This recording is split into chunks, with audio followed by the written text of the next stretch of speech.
Fits again. So after I posted the video showing the new craft tool beveler, I had a private message from, we'll call him a newbie leather worker, who'd never seen one of these before and asked why I would use this tool.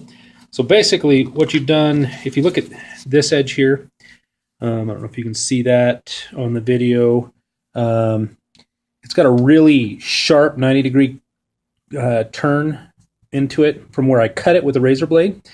And that piece right there, actually, you know, I've got little nicks and tears and stuff. You can actually cut yourself with Veggie-Tan leather that way.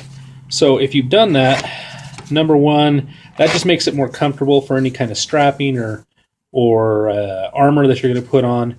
But if you look real close, you can see all of these little hairs and whatnot, and that can actually become abrasive on your skin just as well. So the next part of doing this, and this is for my buddy that asked me this question, is you would wet this piece right here and then run it through a slicker. And now a slicker is just a piece, well, they make different ones. They make little wooden ones that kind of looks like this. I don't have one of the wooden ones. But basically you're going to rub down that edge. I put my slicker onto and it looks like a little plastic pulley, put it onto a bolt, and then put that into my drill press. So I'm going to pause this real quick and show you how I slick that, and then we're going to go on to the next step. Hold on.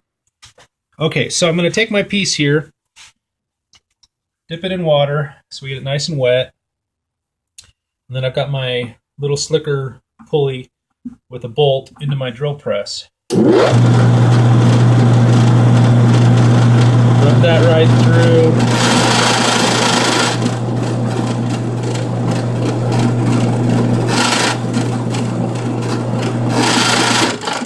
Now I've got this permanently attached. This is a cheap, little 9-12 inch drill press that I got at a thrift store, and it never changes from this bit. It sits here permanently in my shop that way.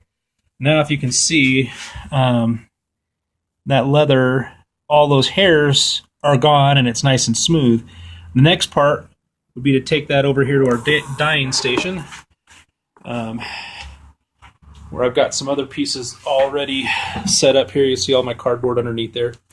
And we would dye whatever color we're going to do. I put an edge groover in. Hey, that's a cool other tool to show real quick. Let me move over here. So this is a groover tool. It's adjustable, so this little 90-degree piece, sorry about all the movement, guys, hopefully it didn't make you sick.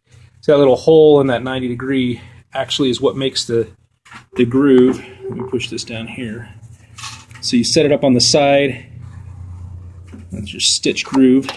So if I was going to stitch this, you can see how it adds that groove. And now the stitching on my machine, or if you're going to hand stitch, when you go nice and tight, the stitch will be flush with the top of the leather, and then therefore you won't have it getting scraped off and abrased and ripped up and whatnot.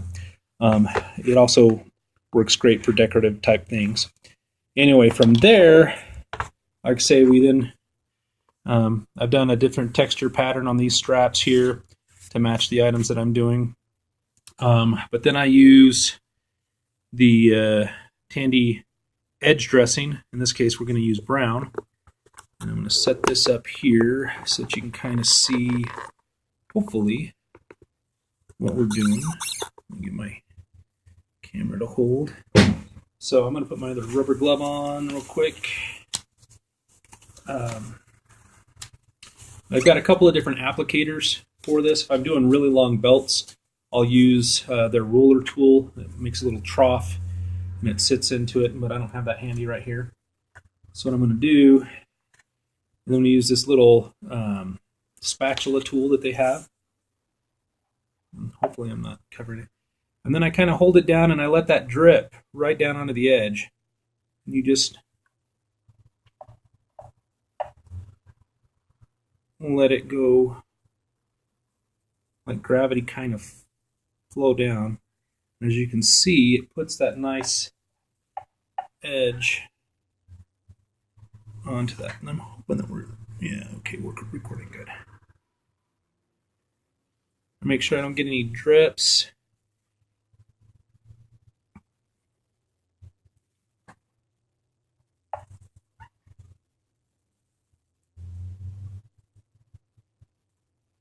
And that I like to call Plasti-Dip for leather. It makes a great edge coat, the edge dressing stuff, that will stay flexible as your belt bends or your strap bends, and keep those edges of the leather from fraying out again, which will also keep it more comfortable, more professional looking on your piece. Kind of hard to do this keeping it within the angle of the camera, so hopefully you can see all that and it worked. And then I lay it down over here, something